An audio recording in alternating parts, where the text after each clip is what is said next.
Hello, everybody, and welcome to my channel. I am here to review the January 1985 issue of Pro Wrestling Illustrated with Hulk vs. Baron Von Raschke on the cover. So let's get to reviewing.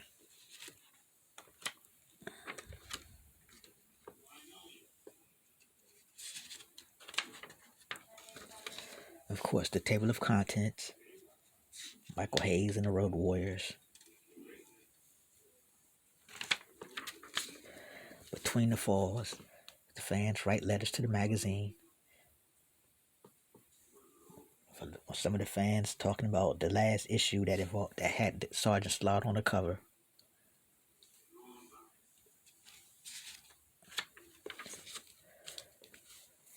Ringside with Bill Apter, and it talks about how Gino Hernandez recaptured the world-class American heavyweight title from Mike Von Erich when Nicola Roberts, aka the Lady Giant, aka the future Baby Doll, interfered and helped Gino Hernandez beat Mike for the title.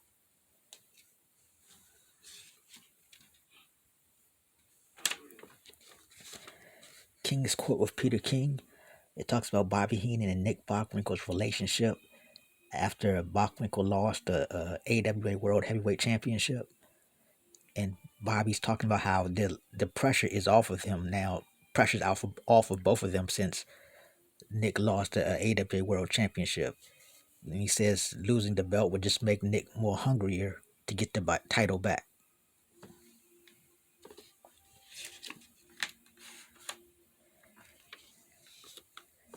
Dressing Room Confidential with Stu Sachs. It talks about both Barry Windham and Mike Rotundo leaving the Florida area and arriving in Mid-Atlantic. But they were in Florida, they were a tag team, but in Mid-Atlantic, they were there as single stars. They talked about how they wanted to both be single stars. Of course, that did not last long because eventually they both would leave for the WWF as a tag team.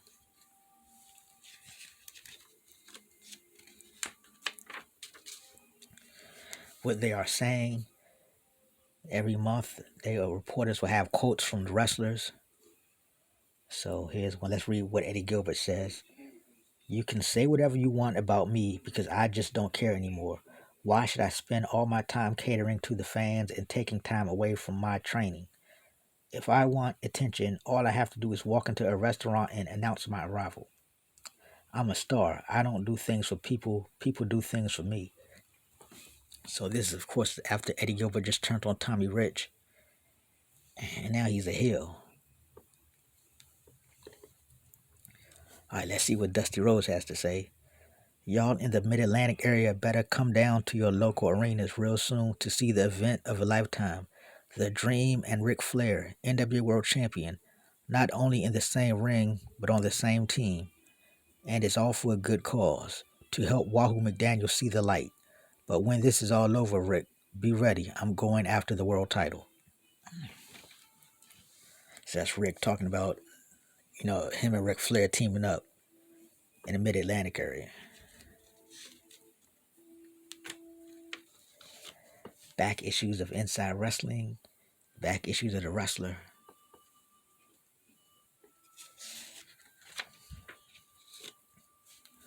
Off the Top Rope with Dan Shockett, and he responds to people's letters that they write to him.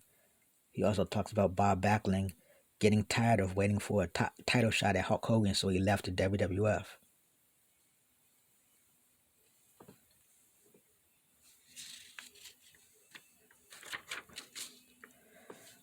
On Assignment with Liz Hunter, just talks about Eddie Gilbert turning heel and thinking, did he really have to do that? Did he really have to turn on Tommy? Was it necessary for him to advance in his career by turning heel?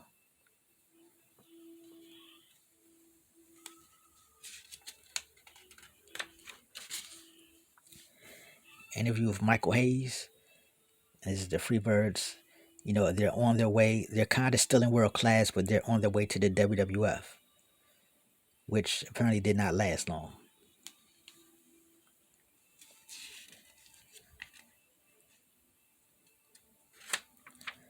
Michael says, "When you're as talented as I am, you understand that rock and roll and wrestling have a lot in common. Ain't no way that one's going to take away from the other.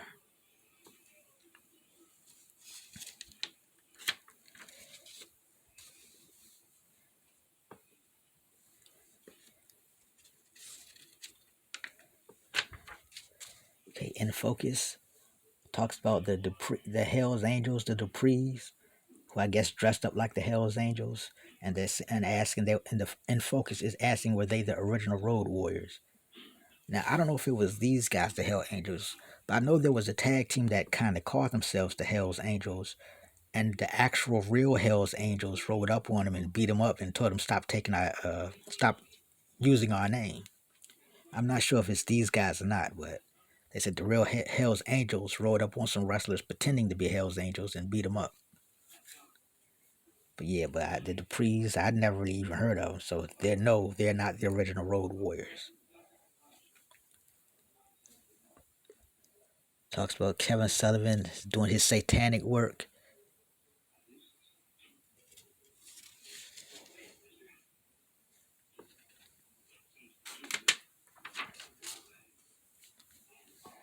And Idol crumbles.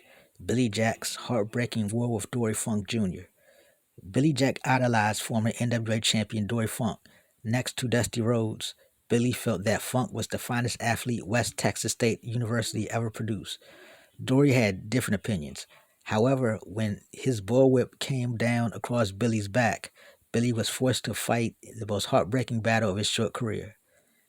And this was how Billy Jack Haynes said he idolized Dory Funk Jr., but he also idolized Dusty Rhodes too. He actually liked Dusty Rhodes better, and of course, Dory Funk didn't like that. And of course, Dory Funk turned on him and beat him up.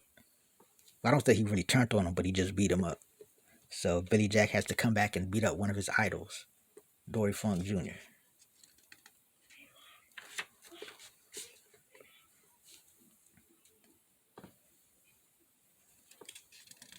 Yeah, Billy Jack, man, he had the potential to be somebody really big, but it just never panned out. Awesome Destruction, the Road Warriors power to their first world title. When the Road Warriors entered the AWA in early August, Paul Ellering predicted that they would win the AWA World Tag Team titles by Labor Day. Hawk and Animal fulfilled their manager's expectations with time to spare. In the process, they overwhelmed former champions Baron von Raschke and the Crusher and wrote a new page in tag team wrestling history. So, of course, this talking about Road Warriors joining the AWA and beating the Crusher and Baron von Raschke to win the AWA tag team titles.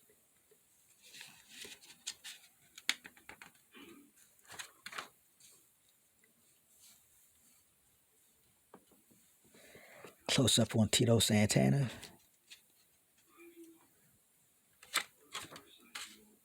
The WWF Intercontinental Champion.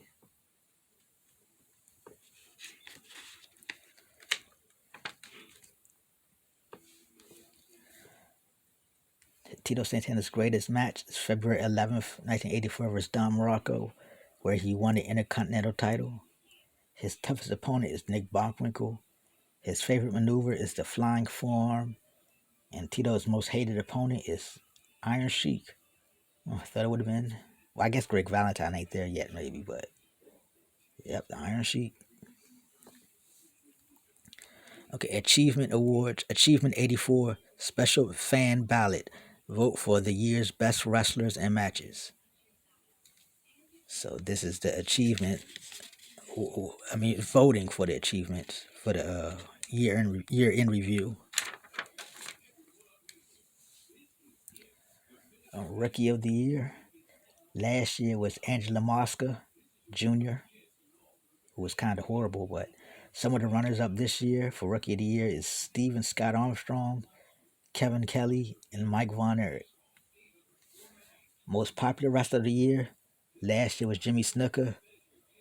Runners up for this year. Some of the runners up for this year: Andre the Giant, Ric Flair, Hulk Hogan, Billy Jack, Rick Martel, Iceman Parsons, Dusty Rhodes, Tommy Rich, Sergeant Slaughter, Jimmy Snuka, Jimmy Valiant, Kerry Von Erich, Kevin Von Erich, and Barry Windham. It's kind of weird that Jimmy Snuka won Most Popular Wrestler of the Year in 1983, and that's when he allegedly murdered somebody or did murder his girlfriend. Allegedly, of course. But yeah, that year that he murdered somebody, he won most popular wrestler of the year. That's kind of crazy. Okay, most improved wrestler of the year. Last year's winner was Brett Wayne Sawyer. Some of the candidates for 1984 are Tully Blanchard, Ronnie Garvin, Gino Hernandez, Iron Sheik, Billy Jack, Magnum TA, Rick Martel, Tito Santana, Terry Taylor, Kerry Von Erich, and Mark Youngblood. Most hated wrestler of the year. Last year's winners Greg Valentine. Some of the runners up this year: Tully Blanchard, Bruiser Brody, King Kong Bundy, Ted DiBiase, Jim Garvin, The Iron Sheik, Wahoo McDaniels, Roddy Piper, Jake Roberts, Kevin Sullivan, and Nikolai Volkov. Inspirational wrestler of the year. Last year was Hulk Hogan. Some of the runners up this year: Bob Backlund, Billy Jack, Magnum TA, Rick Martel, Brad Rheingans, Dusty Rhodes, Sergeant Slaughter, Jimmy Valiant, Kerry Von Erich, and Barry Windham. Wrestler of the year. Last year winner was Harley Race. Top candidates for this year: Ric Flair, Hulk Hogan, Rick Martel, Harley Race, Dusty Rhodes, Tito Santana, Sergeant Slaughter, Kerry Von Erich, Kevin Von Erich.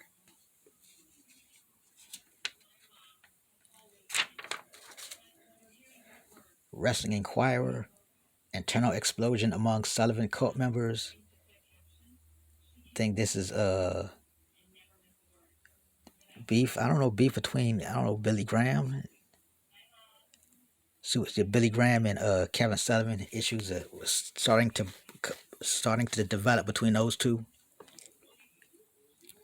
Road Warriors seek new challenges in the AWA. Jim Cornette's haircut after Duggan beats Hercules Hernandez. And Hart's Nightmares win the Mid-Southern Tag Team titles. All of this from the Wrestling Inquirer. Looking at Eddie Gilbert, looking about of his change, how he was with became the new fabulous ones with Tommy Rich, and then eventually turns on Tommy Rich. So Matt Brock is looking at hot stuff, the future hot stuff Eddie Gilbert.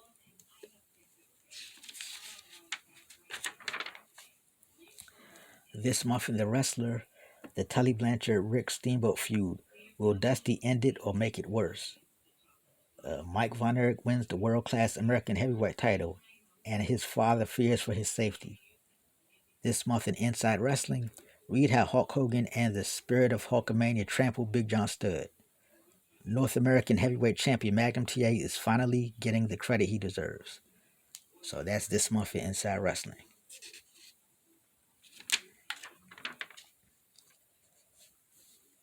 Ringside talks about Ronnie Garvin defending the national television title in spite of having bruised ribs.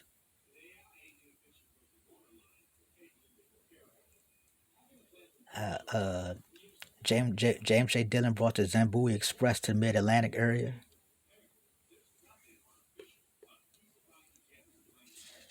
King Kong Bundy talks about King Kong Bundy being the current Mid-Southern heavyweight champion.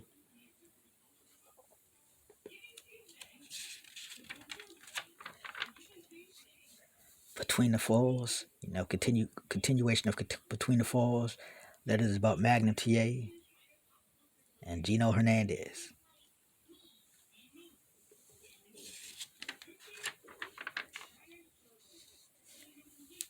Also, a continuation from Between the Falls.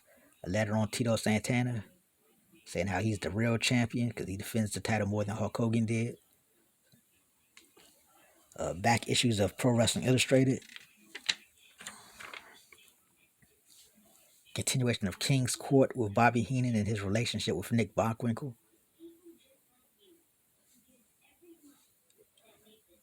Continuation of Dressing Room Confidential with Barry Windham and Mike Rotundo, both leaving Florida for Mid Atlantic, and they wanted to be single stars.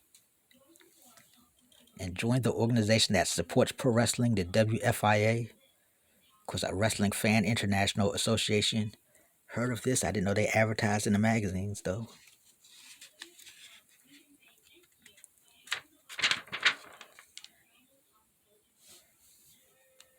Continuation of Off the Top Rope,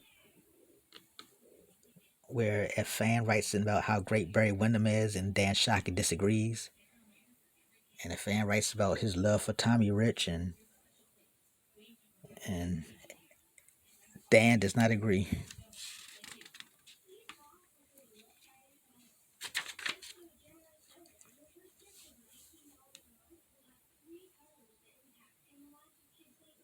Continuation of on assignment. Well, Liz also talks about Nikita Koloff coming on the scene.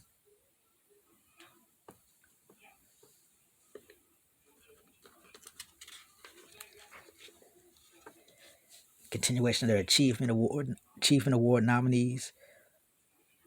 Tag Team of the Year. Last year winner was the Road Warriors. Nominees for this year, the Fabulous Ones, Freebirds, Chavo and Hector Guerrero, Rocky Johnson and Tony Atlas, Ivan Koloff and Don Carnudo, Jerry Lawler and Austin Idol, The Midnight Express, Dusty Rhodes and Adrian Adonis, Iceman King Parsons and Buck Zumhofe, Kim Patera and Crusher Blackwell, The Road Warriors, The Rock and Roll Express, The Samoans, Buzz and Brett Sawyer, The Von Erichs, and Barry Windham and Mike Rotundo.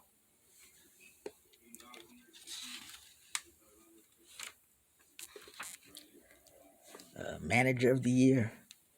Last year's winner was J.J. Dillon.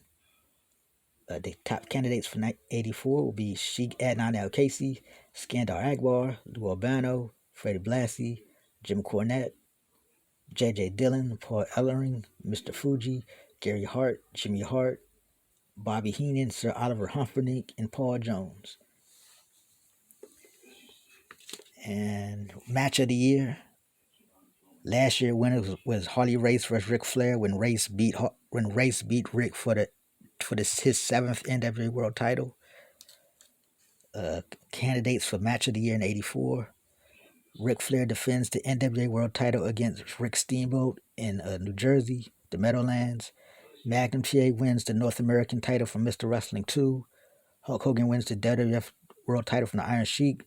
Rick Martel wins the AWA title from Jimbo Saruta. Dusty Rhodes wins the Champion of Champions ring against Ric Flair. The Road Warriors win the AWA World Tag Team Championships from Baron Von Raschke and the Crusher. Kerry Von Erich wins the NWA title from Ric Flair. The Von Erichs capture the world-class six-man titles from the Freebirds.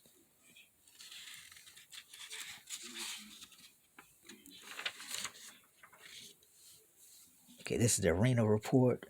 Where at this time they're all just covering. There's correspondents covering matches from around the country, and they're all WWF matches at this time.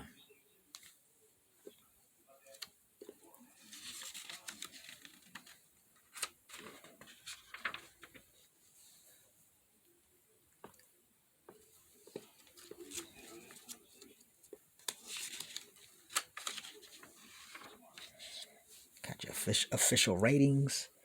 Your top 10. Number 1 is Ric Flair. Number 2 is Rick Martel. Number 3 is Hulk Hogan. Number 4 is Dusty Rhodes. Number 5 is Andre the Giant. Number 6 is Kerry Von Erich. Number 7 is Harley Race. Number 8 is Wahoo McDaniel. Number 9 is Barry Windham. Number 10 is Magnum TA. Your top tag teams. Number 1, the AWA World Tag Team Champions, the Road Warriors. Number 2, the NWA World Tag Team Champions, Ivan Koloff and Don Carnudo. Number 3, the Fabulous Ones. Number 4, the WWF Tag Team Champions, Dick Murdoch and Adrian Adonis. Number 5, the U.S. Tag Team Champions, Chavo and Hector Guerrero. Number 6, the World Class American Tag Team Champions, Iceman Parsons and Buck Zumhofe. Number 7, the Mid-South Tag Team Champions, the Midnight Express. Number 8, the Rock and Roll Express. Number 9, the National Tag Team Champions, Ronnie Garvin and Jerry Oates. And number 10, the Mid-Atlantic Tag Team Champions, Ron Bass and Black Bart.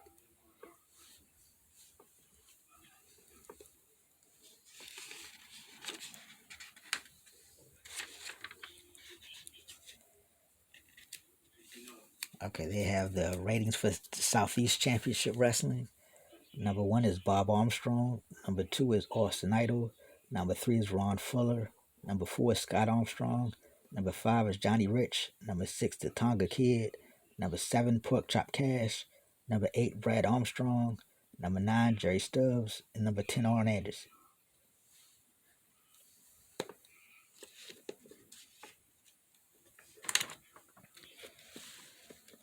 Of course, the ads for the Pro Wrestling Illustrated merchandise. Okay, and this has been a review of the January 1985 issue of Pro Wrestling Illustrated. Thanks for watching.